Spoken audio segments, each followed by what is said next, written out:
मग मला मस्त आयडिया सुचते. मी आलोच. बघितलं, हे असं आहे, याला कोणत्याही गोष्टीचा इम्पॉर्टन्स नाहीच आहे. आपण इतक्या महत्वाच्या गोष्टीवर बोलतोय तर विचारू शकतो ना की काय प्लॅनिंग आहे तुमचं, काय विचार करताय, तुमच्या मनात काय चाललंय. पण नाही, आता हा रूम मध्ये जाणार, गिझर ऑन करणार आणि नाही ना. अगं कमाल झाली. अगं तुझ्या नवऱ्याने कोणतीही मदत न करता आयडिया दिली आपल्याला. ते कसं? हे बघ, आपण गिझर ऑन करू म्हणजे आता अद्वैत येतच असेल, त्याला कडकडीत झटका बसेल आणि त्याचं आधीच लक्ष आला तो पक्का परफेक्शनिस्ट आहे मम्मीला. तेच तर ना. पण त्याला त्यासोबत हे सुद्धा कळेल की त्याच्यानंतर त्या रूम मध्ये गिझर कोणी ऑन केलं असेल बरं? कलाने. ओ ओ ओ, यू सो स्मार्ट. हा म्हणजे आता त्या वेंधळ्या कलानी दिवसभर गिझर ऑन ठेवला असं सगळ्यांना वाटेल आणि अद्वैतच्या परफेक्शनला धक्का बसेल, राईट? बस मग अद्वैत त्याचा आरडाओरडा करून भान उतारा करणार आणि मग त्याला परत एकदा कळेल की तो आणि कला कसे मिसमॅच आहेत ते. तो परफेक्शनिस्ट आणि तुझी ती बहीण ती एक नंबरची फेंधळी आहे. बरं चल पटकन, ती कला काय करते याचा अंदाज आहे आणि लगेच मला इशारा कर. चल. I really love you.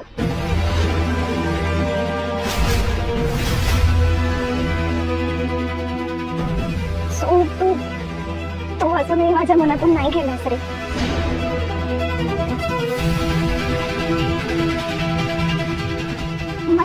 मला खरंच खूप आवडतोस तू. I genuinely love you. असू नाही. सो मी कोल्हापुरात तुझ्यासाठी परत आले, तुला मुद्दामून भेटत राहिले, सगळ्या आटापेटा केल्या फक्त तुला भेटण्यासाठी. खरंच खूप आवडतोस तू मला आणि माझी अशी इच्छा की तुलाही तसंच वाटावं. तुला काय वाटतं आपल्याबद्दल? सो माझ्याबद्दल काय वाटतं प्लीज सांग ना. तुझं जे काही उत्तर असेल ना ते फक्त मला सांग स्पष्ट. आय रिस्पेक्ट युअर फिलिंग्स, पण मला असं अचानक विचारल्यावर मी लगेच उत्तर नाही देऊ शकत. मला थोडा वेळ दे. आय प्रॉमिस मी उत्तर देईन. नक्की.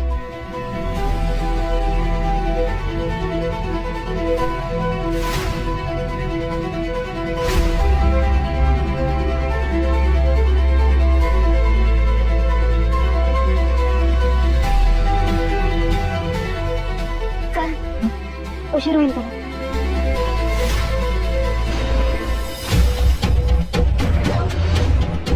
कदाला काहीही करून खालीच कामात गुंतवायला हवं म्हणजे मोमीन लॉचं काम होईपर्यंत ही मध्ये मध्ये कडमडणार नाही.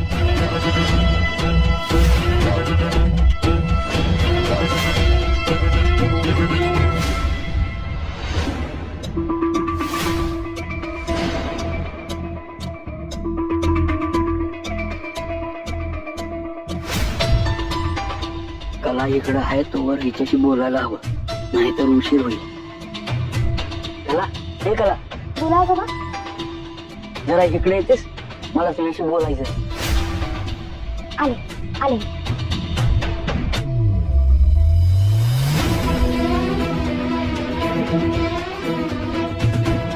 चला, हे म्हातार हिच्याशी बोलणार म्हणजे तुला काही लवकर मोकळी होत नसते. त्या काट्याने या काट्यालाच बाजूला केलं हे बरं झालं. काय झालं आजोबा? काय बोलायचं होतं? हे बघ, आता उगा पाल्ला लावत बसत नाही म्या. मला सांग, तुझ्या आता अद्वैत मध्ये समजा ठीक आहे ना? काय झालं? गप्प का तू? काही नाही, म्हणजे आमच्यात नेहमीप्रमाणे छोटी मोठी भांडणं होत असतात, बाकी ठीक आहे सगळं. आजोबा, मी तुम्हाला खरं सांगितलं तर तुम्हाला त्रास होईल आणि ते होतं कामा नाही.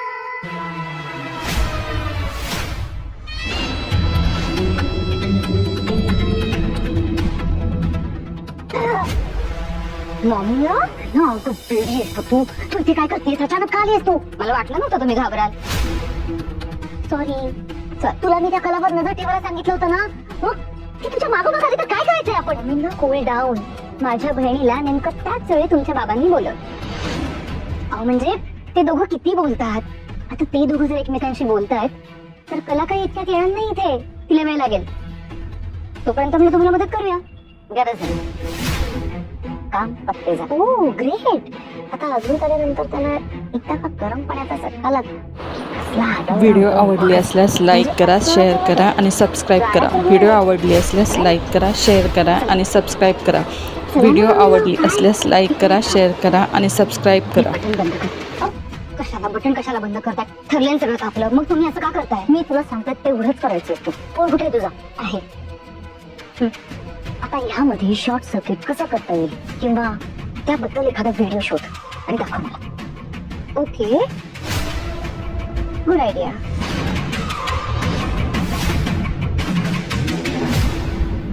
हे बघ, तू असा विचार करत असशील की जर तू खरं सांगितलंस तर या आम्हाला त्रास होईल, तर तसं करू नकस. रजनीच्या बरोबर तू जे काय बोलत होतीस ते मी समजा ऐकल्या नाही. आता थेटच विचारतो, अद्वैतनं तू त्याला अनुरूप आहेस का हे शोधायचं फुल डोसक्यात घेतलंय ना? झालं सगळं डन? काम पत्ते. वा, मस्त. आता मी बटन ऑन करते. शॉक लागेल ना तुला? त्यासाठी लाकडी काठी हवी आपल्याकडे बटन ऑन करायला. हो सॉरी लक्षात नाही आलं माझ्या. आणि काठी आणते. नाही ना अगं, काय करतेस तू? बावळट मुली, लाकडाची काठी म्हणजे फक्त काठीच नाही, लाकडी फ्रेम, एखादी वस्तू काही आणू शकतेस तू. आणि लवकर ये ग, दुसरं कोणीतरी येईल इथे. हो आणते आले. हे चालेल ना? हो.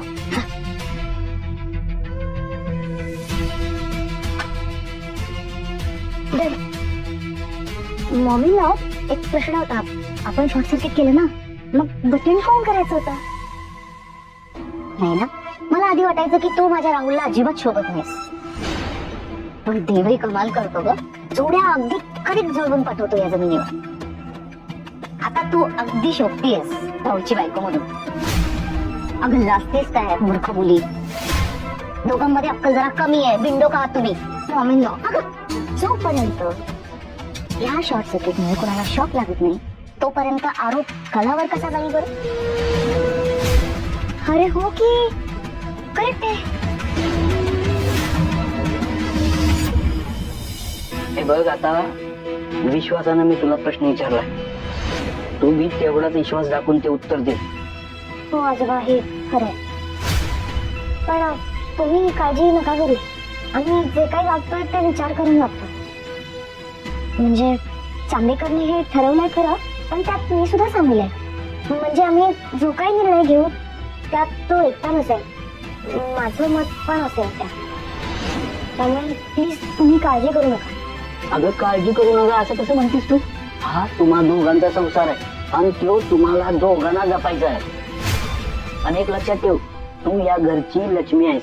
काही बी झालं तरी तू घराकडे पाठ फिरवायची नाहीस. ठीक आहे, तू समजूतदार आहेस, माझा तुझ्यावर विश्वास आहे, पण हा शब्द माझा लक्षात ठेव तू. बरं झालं मीटिंग पटकन संपते, मी आलो तर फ्रेश होऊन. आता होईल धमाका. आता देवी आई तिची कृपा आहेस तुमच्यावर, ती समजा ठीकच करत. आजोबा येऊ मी? आजोबा, आता तुम्ही देवी म्हणालात म्हणून आठवलं. मी मगाशी आईकडे गेले तर तेव्हा मला तिथे एक पत्रक सापडलं. त्या पत्रकावर जुन्या काळातल्या कोरीव काम केलेल्या मूर्तीचं देवीचं चित्र होतं. खूप सुंदर आणि सुबक होत. कोणीतरी कर्मर.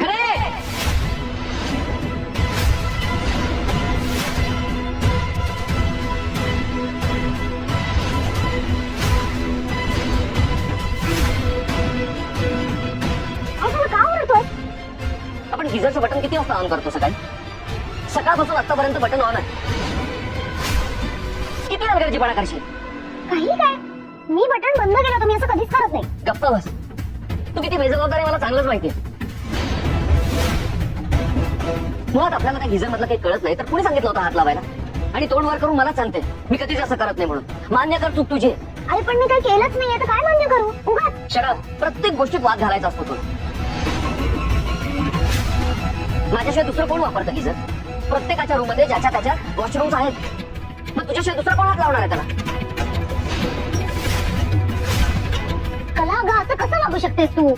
किती इरेस्पॉन्सिबल बिहेवियर आहे माहितीये का तुला? कला अगं, आपल्या माहेरी आपण गॅसवर पाणी तापवतो. व्हिडिओ आवडली असल्यास लाईक करा, शेअर करा आणि सबस्क्राईब करा. व्हिडिओ आवडली असल्यास लाईक करा, शेअर करा आणि सबस्क्राईब करा. व्हिडिओ आवडली असल्यास लाईक करा, शेअर करा आणि सबस्क्राईब करा. खरं तर मला पण लाज आणते असा. कळत नाही का गं तुला काही? हा? त्यांना ते उगाच वाटेल ते बोलू नको. मी सकाळी बटन बंद केलं होतं. ते कसं चालू झालं मला खरंच माहिती. बघितलंस ना अद्वैत, स्वतःची चूक मान्य करत नाही ही मुलगी. पण सरोज मॅडम, कधीतरी स्वतःची चूक मान्य करत जा. आणि तुझ्या लक्षात यावं म्हणून मी अजूनही गिझर बंद केलेलं नाही. बस थांबा, तू अजून गिझर बंद नाही केलं. अरे भांडणं तर होतच राहणार. गिझर बंद करावी. सरोज जा. ते मी बंद करीनच. पण ह्या मुलीला सांगा ना, स्वतःची चूक मान्य करत नाही ती अजूनही. आबा, आता तरी सगळं तुमच्या डोळ्यासमोर घडलं ना, मग बोला नाही ना. गरीब घरात आले आहेत ना, त्यामुळे या सुखवस्तूपणाची ना चटक लागली यांना. एक नंबरची नाटकी.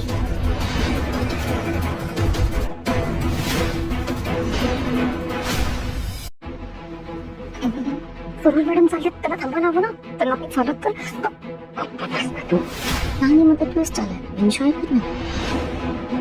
नुसता धमाका झाला असता. सरोजला काही झालं तर या घरात भूकंप येईल.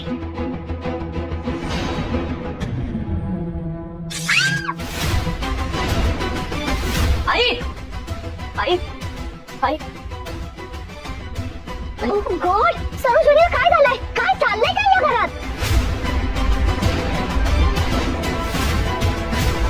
बापरे, सरोज मॅडम तर शॉक लागले. म्हणजे आता काय होणार? नाही ते काही सांगता येत नाही. पण हे असं शॉक लागणं खूप डेंजर असतं. हे देवा. सरोज, हे सरोज, आई तू ठीक आहेस ना? आनंद, आता काय करायचं या सिच्युएशन मध्ये? तुम्ही सांगत होते ना, सरोज मॅडम आत चाललं तर थांबत का नाही तुम्ही? त्यांचा आपल्याला प्लॅनिंगला उपयोग होतो ना. म्हणून मूर्ख म्हणजे अजून एक केस लिहून ठेवलं म्हणून सरोज मॅडमला शॉक लागला. या गोष्टीचा इम्पॅक्ट किती मोठा असेल विचार कर. राहुल, इथे थांबू नको. डॉक्टरला फोन कर ताबडतोब.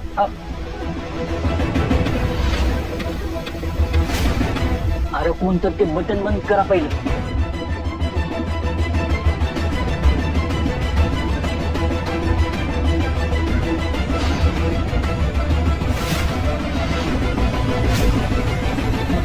सावकाश.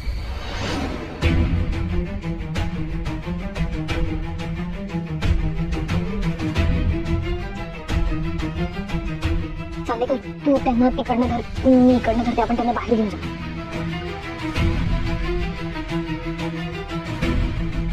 काळजी करू नकोस. आम्ही आहोत ना. तुला काही करायची गरज नाही. मी आहे ना माझ्या आईची काळजी घ्यायला.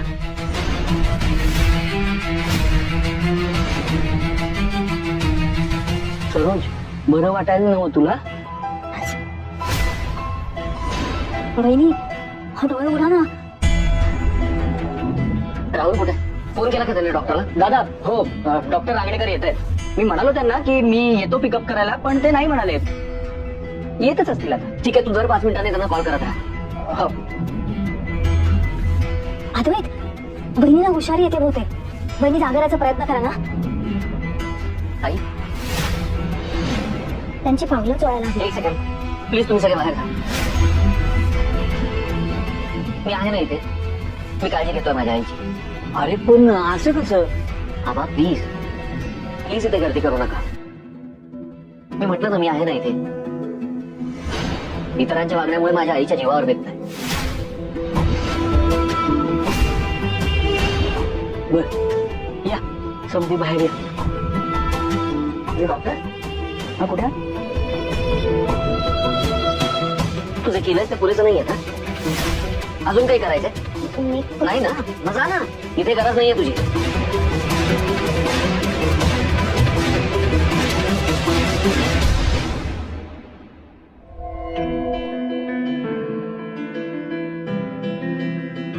अगं समध्या गोष्टी जपून विचारपूर्वक करायच्या असतात. आजोबा, मी आईची शपथ घेऊन सांगतो, मी कायम तिथनं बाहेर येताना बटन बंद आहे का नाही हे चेक करते. चांदेकर सुद्धा बाथरूम मधून आल्यानंतर मी चेक करते की गिझर बंद केलाय ना त्यांनी, चालू तर नाही राहिला. व्हिडिओ आवडली असल्यास लाईक करा, शेअर करा आणि सबस्क्राईब करा. व्हिडिओ आवडली असल्यास लाईक करा, शेअर करा आणि सबस्क्राईब करा. व्हिडिओ आवडली असल्यास लाईक करा, शेअर करा आणि सबस्क्राईब करा. व्हिडिओ आवडली असल्यास लाईक करा, शेअर करा आणि सबस्क्राईब करा. वा वा वा मॉर्निंग लावा, म्हणजे सॅल्यूट आहे तुम्हाला. काय कमाल आहात तुम्ही. मला काय वाटतं सांगू, मी ज्या शाळेची हुशार विद्यार्थी आहे ना, तुम्ही त्या शाळेच्या प्रिन्सिपल आहात. बस बस बस, आता तुझ्या लक्षात आलंय ना. अद्वैत कला सोबत सगळ्यांसमोर तुटक तुटक जरी बोलत असला ना, तरी त्या बंद खोलीत धमाका होणार आहे आणि त्याची झळ या घरातल्या सगळ्यांपर्यंत पोहोचेल. एव्हा ना अद्वैतला कळलंच असेल ती कला या घरासाठी आणि त्याच्यासाठी कशी योग्य नाही. करेक्ट. मामा मामा का डॉक्टर आले, चला सगळ्यांनी. चला चला. बरं वाटते का आता? हो, मगासपेक्षा बरंच बरं आहे मला. अद्वैत, तुम्ही घरचे सगळे त्यांच्याशी बोलत राहा, म्हणजे ते शुद्धीत राहतील. त्यांना कॉन्शियस ठेवणं गरजेचं आहे. तरी बरं, करंट फार जोरात लागला नाही, नाहीतर परिस्थिती हाताबाहेर गेली असते.